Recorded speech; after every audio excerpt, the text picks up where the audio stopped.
Hello everyone, welcome to my YouTube channel. आज हम पढ़ेंगे एस्टिमेट, कॉस्टिंग और वैल्यूएशन के बारे में। ये वीडियो में मैंने मैक्सिमम टॉपिक कवर किए हैं और इस वीडियो को देखने के बाद आपके सारे कंसेप्ट्स क्लियर हो जाएंगे regarding estimate, costing and valuation से। फर्स्ट है हमारे पास व्हाट इज़ एस्टिमेट। एस्टिमेट एक प्रोसेस होता है जिसमें हम कैलकुलेट करते हैं quantities of various items of work.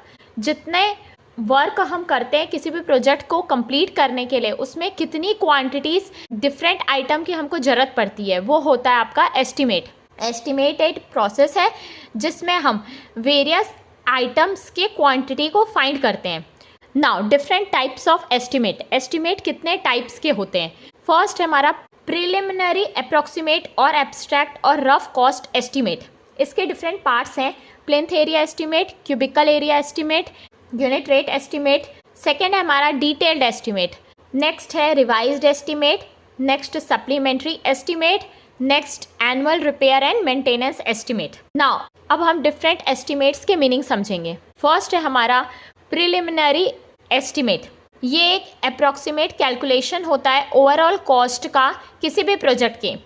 ये बनाया जाता है इनिशियल प्लानिंग के स्टेज में। ये एस्टिमेट तब बनाया जाता है जब हमारे पास लिमिटेड इन्फॉर्मेशन होती है और ये एक रफ आइडिया देता है कि कितना खर्चा होगा।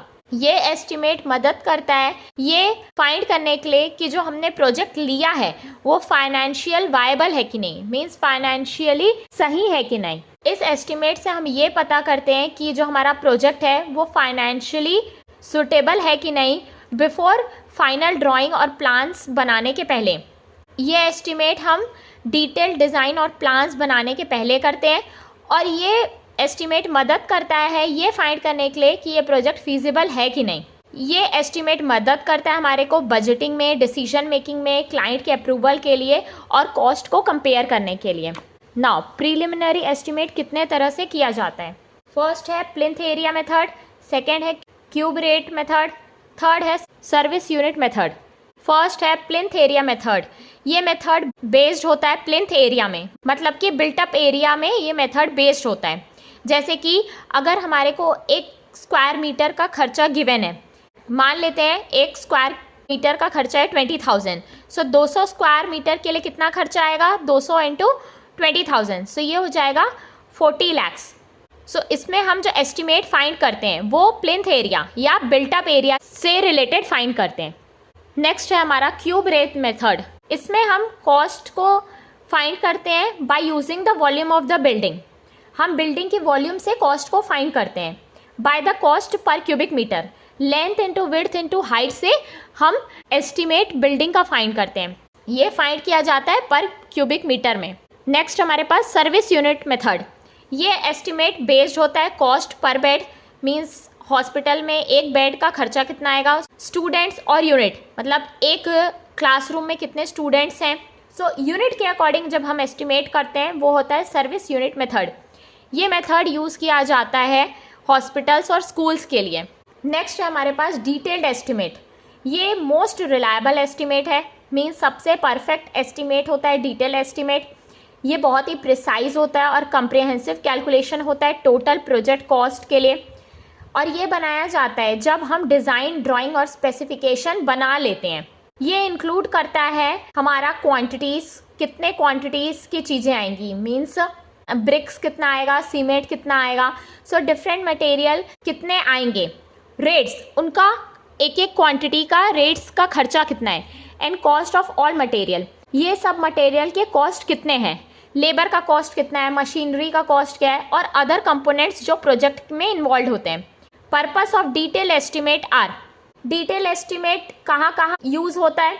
एक्यूरेट कॉस्ट फाइंड करने के लिए, टेंडरिंग के लिए, कॉन्ट्रैक्टिंग के लिए, बजट कंट्रोल करने के लिए, जब हमको बजट को कंट्रोल करना है, रिसोर्स प्लानिंग के लिए, प्रोग्रेस मॉनिटरिंग के लिए।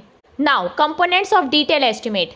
डिटेल एस्टिमेट में क्या क्या चीज़ें आती हैं? Quantities of materials and work, हमारे को कितने क्वांटिटीज़ के सामान लगेंगे, rate analysis, abstract of estimate, contingency charges, work charges, establishment, miscellaneous charges. Contingency charges जो होते हैं वो 3 to 5% होते हैं बिल्डिंग कॉस्ट के और ये कवर करते हैं अनफोर्सीन एक्सपेंसेस, जो एक्सपेंस, जो खर्चे के बारे में हमको पता नहीं होता, वो होता है आपका कंटिजेंसी चार्जेस। मीन्स अचानक से, जैसे कि आपको बकेट की ज़रूरत पड़ गई बिल्डिंग कंस्ट्रक्शन में, सो वो चार्जेस जो एक्स्ट्रा होते हैं और जनरली हम उसको पहले फाइंड नहीं करते, अचानक से जो खर्चे आते हैं वो होते हैं आपके कंटिजेंसी चार्जेस। नेक्स्ट है हमारे पास रिवाइज्ड एस्टीमेट। ये एस्टीमेट तब बनाया जाता है जब हमारा जो पुराना एस्टीमेट जो बन चुका है वो एक्सीड हो जाए। मीन्स उस जो एस्टीमेट की जो वैल्यू आई है वो अब 5% बढ़ जाती है किसी भी वजह से, या तो रेट्स, जो सामान का रेट है वो चेंज हो गया है, या कुछ अनफोर्सीन सर्कमस्टेंसेस ऐसे हो गए हैं कि जो एस्टीमेट है हमारा वो 5% बढ़ चुका है। सो हम एक फिर से एस्टीमेट बनाते हैं, उसको बोलते हैं हम रिवाइज्ड एस्टीमेट। जैसे कि सीमेंट है तो सीमेंट के चार्जेस बढ़ गए, या स्टील रेनफोर्समेंट है सो उसके चार्जेस बढ़ गए, सो हमको एस्टीमेट फिर से बनाना पड़ेगा, वो होता है आपका रिवाइज्ड एस्टीमेट। नेक्स्ट हमारे पास सप्लीमेंट्री एस्टीमेट। ये एस्टीमेट तब बनाया जाता है जब हमको एक्स्ट्रा काम करवाना होता है एडिशनल वर्क के लिए, और ये एस्टीमेट पुराने एस्टीमेट में इंक्लूड नहीं हुआ होता है, और ये एस्टीमेट में एक्स्ट्रा कॉस्ट गिवन होता है जो हमको प्रोजेक्ट को कंप्लीट करने के लिए ज़रूरत पड़ती है। जैसे कि आप मान लीजिए 20 स्टोरी बिल्डिंग बना रहे हैं, अब अकॉर्डिंग टू स्ट्रक्चर एनालिसिस आपने ये देखा कि इसमें 26 स्टोरीज बन सकती हैं, सो उसमें आप 6 स्टोरी एक्स्ट्रा बनाएंगे, सो वो आपका जो एडिशनल वर्क हो जाएगा वो होता है सप्लीमेंट्री एस्टीमेट। इसमें आप एक्स्ट्रा कॉस्ट को इंक्लूड करते हैं, 6 स्टोरी का जो एक्स्ट्रा खर्चा आएगा वो इसमें इंक्लूड होता है। सप्लीमेंट्री एस्टीमेट में एडिशनल वर्क को हम इंक्लूड करते हैं। Now the difference between revised estimate और सप्लीमेंट्री एस्टीमेट, इन दोनों का डिफरेंस क्या होता है? कई बार ऑप्शंस में हमको दोनों एस्टीमेट गिवन होता है और हम कंफ्यूज हो जाते हैं, सो इसीलिए मैं आपको यहाँ पे डिफरेंस बता देती हूँ। जब आपके ओरिजिनल एस्टीमेट की वैल्यू 5% या उससे ज़्यादा बढ़ जाएगा तब हम रिवाइज करेंगे एस्टीमेट को। सप्लीमेंट्री एस्टीमेट तब किया जाता है जब हम एक्स्ट्रा वर्क ऐड करते हैं जो कि ओरिजिनल एस्टीमेट में नहीं होता। जैसे कि आपको 15 स्टोरी बनानी है और आपका पुराना एस्टीमेट 12 स्टोरीज़ का है। रिवाइज एस्टीमेट में जो कॉस्ट का वेरिएशन होता है वो सेम वर्क के लिए होता है। इसमें कॉस्ट जो होता है वो न्यू या एक्स्ट्रा वर्क के लिए होता है। इसमें री अप्रूवल की ज़रूरत पड़ती है पूरे प्रोजेक्ट के लिए। इसमें हम सेपरेट अप्रूवल लेते हैं, मीन्स जो हमने एक्स्ट्रा वर्क ऐड किया उसी का अप्रूवल लगता है। इसमें हम एंटायर ओरिजिनल एस्टीमेट को मॉडिफाई करते हैं। सप्लीमेंट्री एस्टीमेट में सिर्फ हम एडिशनल आइटम्स को मॉडिफाई करते हैं। नेक्स्ट है हमारे पास annual repair and maintenance estimate. ये एस्टीमेट तब बनाया जाता है जब हमको वो कॉस्ट का एनालिसिस करना रहता है जो कि रिक्वायर होता है उसके रेगुलर अपकीप या रिपेयर या मेंटेनेंस ऑफ अ स्ट्रक्चर के लिए। मीन्स जो मेंटेनेंस का खर्चा या रिपेयर का खर्चा आपको रेगुलरली लगेगा वो होता है आपका annual repair and maintenance estimate. ये इंश्योर करता है कि बिल्डिंग और इंफ्रास्ट्रक्चर है वो गुड कंडीशन में रहे और सेफ रहे और फंक्शनल रहे। एग्जाम्पल है पेंटिंग करेंगे हम, रिनोवेशन करेंगे, सो वो एक्स्ट्रा जो खर्चे होते हैं ताकि हम स्ट्रक्चर को मेंटेन करके रखें, वो होता है आपका annual repair and maintenance estimate. Now exam में कई बार इससे भी रिलेटेड क्वेश्चंस पूछे जाते हैं। Units of measurement in construction. Construction में कितने टाइप्स के यूनिट्स यूज़ होते हैं? जैसे कि अगर हमारा वर्क एक्सकवेशन का है यानी कि अर्थ वर्क का है, सो उसको हम मीटर क्यूब में मेजर करेंगे यानी कि क्यूबिक मीटर में। अगर कंक्रीट वर्क है, ब्रिक वर्क है, स्टोन मैसनरी का काम है, सो वो मेजर किया जाता है क्यूबिक मीटर में। अगर प्लास्टरिंग करनी है, पेंटिंग करनी है, टाइल की फ्लोरिंग करनी है, सो वो मेजर किया जाता है मीटर स्क्वायर में। कारपेंट्री, अगर वुड वर्क करना है, सो वो मेजर किया जाएगा मीटर क्यूब में। अगर स्टील रेनफोर्समेंट देनी है, सो जनरली वो मेजर की जाती है टन में और किलोग्राम में। अगर प्लेन सीमेंट कंक्रीट है और रेनफोर्स सीमेंट कंक्रीट है, सो वो मेजर की जाती है मीटर क्यूब में। नेक्स्ट अगर हमारे पास फॉर्म वर्क है यानी कि शटरिंग है, सो वो हम मेजर करेंगे मीटर स्क्वायर में। और अगर हमको वायरिंग करनी है, इलेक्ट्रिकल की वायरिंग, सो वो हम मेजर करते हैं मीटर में। नेक्स्ट है हमारे पास estimation methods of building work. Building work के लिए हम क्या क्या एस्टिमेशन के मेथड यूज़ करते हैं? सबसे पहले जो लेंथ होती है हम वो 3 तरह से फाइंड करते हैं, लॉन्ग वॉल, शॉर्ट वॉल और सेंटर लाइन मेथड। फिर जो हमारे पास लेंथ आती है उसको हम विड्थ और हाइट से मल्टीप्लाई करते हैं, सो हमारे पास अर्थवर्क आ जाता है। सो लॉन्ग वॉल के लिए लॉन्ग वॉल मेथड में लॉन्ग वॉल लेंथ क्या होती है, सेंटर टू सेंटर जो आपकी लेंथ आएगी plus half width on one side plus half width on other side, ये है आपकी लॉन्ग वॉल की length. Centre to centre length plus ये जो हाफ विड्थ है एक साइड की प्लस हाफ विड्थ इस साइड की। Next short wall, short wall की लेंथ हम कैसे फाइंड करते हैं, centre to centre length, short wall आपकी ये हो गई छोटी दीवार, सो इसको हम कैसे फाइंड करेंगे, centre to centre length minus half breadth on one side minus half breadth on other side, ये हो गया length using short wall method. Next है सेंटर लाइन मेथड, इसमें हम लेंथ कैसे मेजर करते हैं, total length of centre line यहाँ से यहाँ तक प्लस यहाँ प्लस यहाँ प्लस यहाँ, सेंटर लाइन की जितनी भी लेंथ आती है वो होती है आपकी सेंटर लाइन मेथड। नेक्स्ट है हमारे पास डेटा फॉर एस्टिमेट, हम ये जो भी एस्टिमेट करते हैं उसमें हमको क्या क्या चीज़ की ज़रूरत पड़ती है, ड्राइंग, स्पेसिफिकेशन, रेट्स। ड्राइंग यानी कि आपको बिल्डिंग की ड्राइंग पता होनी चाहिए, उसके डायमेंशंस पता होना चाहिए रूम के, स्पेसिफिकेशन मींस किस टाइप का आप मटेरियल यूज़ करेंगे, रेट्स उनके रेट्स क्या क्या हैं, ब्रिक्स का रेट क्या है, स्पेसिफिक चीज़ों का रेट क्या है। सो आपको इन 3 टाइप्स के डेटा की ज़रूरत पड़ती है एस्टिमेट को फाइंड करने के लिए। नाउ कुछ इंपॉर्टेंट टर्म्स है हमारे पास। फर्स्ट है प्लिंथ एरिया या बिल्ट अप एरिया, ये पूरा कवर्ड एरिया होता है और इंक्लूड करता है वो भी स्पेस को जो वॉल्स, कॉलम्स और अदर स्ट्रक्चरल एलिमेंट्स के द्वारा ऑक्यूपाई किए जाते हैं। इसमें ओपन एरिया नहीं होता, कैंटिलीवर पोर्च नहीं होता और एरिया ऑफ अनक्लोज्ड बालकनी, जो बालकनी होती है इसमें नहीं होता। मींस प्लिंथ एरिया वो एरिया होता है जो कि कवर्ड होता है, इसमें स्पेस भी आता है, वॉल्स भी आता है, कॉलम्स भी आता है और ओपन एरिया इसमें इंक्लूड नहीं होता। और जो भी बालकनी होती है जैसे घर के ऊपर एक जो बाहर हैंगिंग टाइप की बालकनी होती है वो इसमें इंक्लूड नहीं होती। नेक्स्ट है हमारे पास कारपेट एरिया। कारपेट एरिया वो यूजेबल एरिया होता है यानी कि लिवेबल एरिया, जहाँ पे आप रहते हैं वो होता है कारपेट एरिया। और इसको आसान भाषा में समझें तो कारपेट एरिया वो एरिया होता है जहाँ पे आप कारपेट बिछा सकें।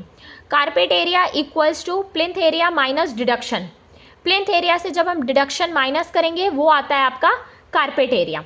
नेक्स्ट हमारे पास सर्कुलेशन एरिया, ये वो एरिया होता है जो कि मूवमेंट के लिए रिक्वायर होता है, जब कोई भी इंसान को मूवमेंट करना होता है बिल्डिंग में वो होता है सर्कुलेशन एरिया।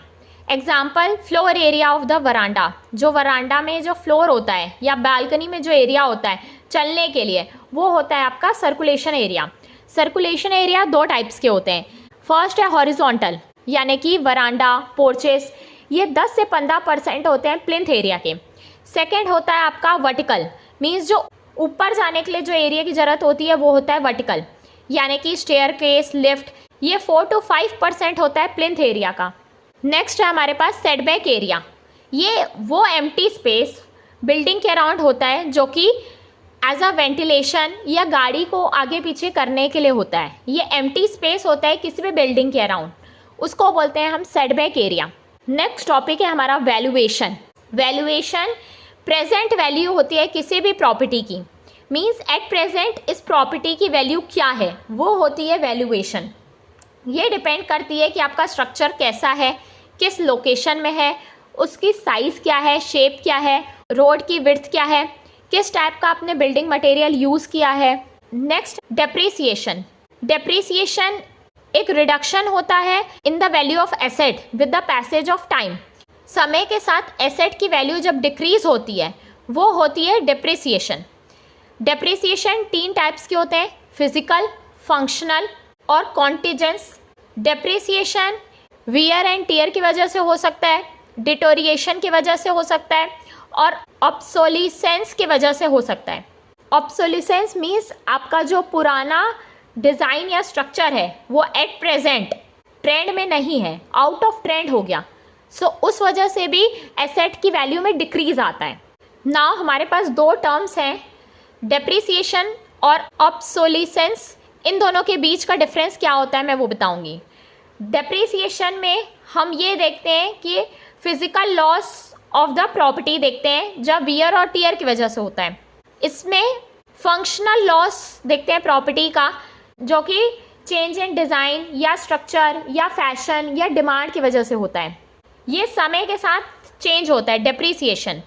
और ऑब्सोलिसेंस जो होता है ये एज पे डिपेंड नहीं करता, ये अभी भी हो सकता है वैल्यू में चेंज या कुछ साल बाद भी हो सकता है, ये एज पे डिपेंड नहीं करता।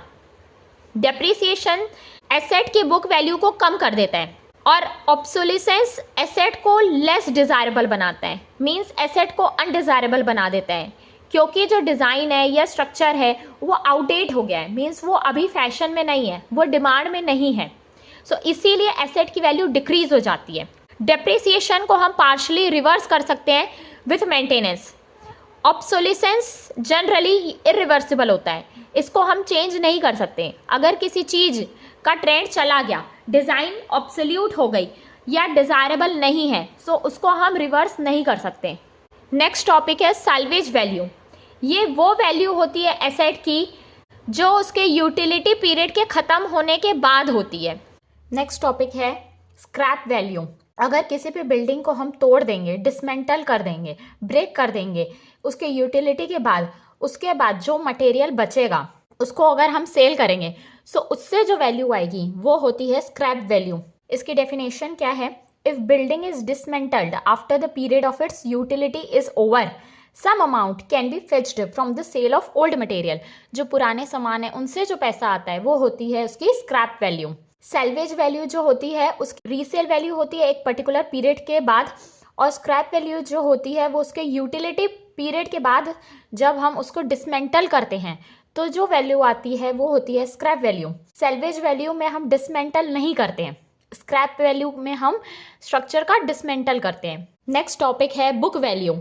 ये वो वैल्यू होती है एसेट की जो अकाउंट सेक्शन में बुक में शो की जाती है किसी भी साल में। बुक वैल्यू का फॉर्मूला होता है initial cost minus depreciation cost. यानी कि अगर आपने कोई सामान खरीदा उसके बाद उसका जब हम डेप्रिसिएशन माइनस कर देंगे सो उसकी प्रेजेंट की वैल्यू आ जाएगी। और यहाँ पे एक इम्पॉर्टेंट चीज़ है, अगर यूटिलिटी पीरियड खत्म हो जाता है तो बुक वैल्यू स्क्रैप वैल्यू के इक्वल होती है। नेक्स्ट टॉपिक है method of calculating depreciation. Depreciation find करने के हमारे पास बेसिकली 2 मेथड्स हैं। फर्स्ट है straight line method. Depreciation D equals to होता है initial cost minus salvage value by life of asset. इसमें ये बोला जाता है कि जो एसेट है वो एक फिक्स्ड अमाउंट हर साल लॉस करेगा। नेक्स्ट है कांस्टेंट परसेंटेज मेथड और डिक्लाइनिंग बैलेंस मेथड। इसका फॉर्मूला है depreciation D equals to 1 minus brackets salvage value by initial cost whole to the power 1 by N. N जो है वो लाइफ ऑफ एसेट है, सी एस जो है वो सैल्वेज वैल्यू है, सी आई जो है वो इनिशियल कॉस्ट है। इसमें हम ये मानते हैं कि एसेट जो है वो एक कांस्टेंट परसेंटेज बुक वैल्यू का लूज करेगा, मींस एसेट की वैल्यू में रिडक्शन होगा at the rate of constant percentage. Book value में कांस्टेंट परसेंट से रिडक्शन होता है। नेक्स्ट हमारे पास कैपिटल कॉस्ट। कैपिटल कॉस्ट वो टोटल कॉस्ट होता है कंस्ट्रक्शन का जिसमें हम लैंड का भी कॉस्ट इंक्लूड करते हैं, मींस लैंड का कॉस्ट प्लस उसको बनाने में कितना खर्चा आया वो होता है उसका कैपिटल कॉस्ट। ये एक ओरिजिनल कॉस्ट होता है और ये समय के साथ चेंज नहीं होता है। और जो प्रेजेंट में किसी भी प्रॉपर्टी की वैल्यू होती है वो हम फाइंड करते हैं using the method of valuation. आज के समय में उस प्रॉपर्टी की वैल्यू क्या होगी वो होती है वैल्यूएशन। और जितना खर्चा किसी भी बिल्डिंग के लिए लैंड को खरीदने में प्लस उसको कंस्ट्रक्ट करने में जो खर्चा आता है वो होता है उसका कैपिटल कॉस्ट, और उसकी प्रेजेंट वैल्यू जो होती है वो होता है वैल्यूएशन। नेक्स्ट हमारे पास सिंकिंग फंड।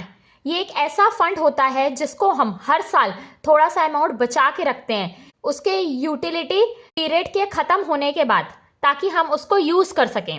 जैसे कि हमको पता है एक इक्विपमेंट जो है हमारा 5 इयर्स के बाद वो खराब हो जाएगा, सो उसके लिए हम एक साइड में फंड इकट्ठा करेंगे ताकि 5 इयर्स बाद हम उस फंड को यूज कर सकें वो इक्विपमेंट फिर से खरीदने के लिए। वो होता है आपका सिंकिंग फंड। इसमें हम हर साल एक इंस्टॉलमेंट देते हैं, वो फाइंड किया जाता है using the formula I equals to S into I by 1 plus I whole to the power N minus 1, जहाँ पे आई जो है वो इंस्टॉलमेंट पर ईयर है, एस जो है वो अमाउंट ऑफ सिंकिंग है, आई जो है वो रेट ऑफ इंटरेस्ट है, एन जो है वो डिज़ाइन लाइफ ऑफ स्ट्रक्चर है।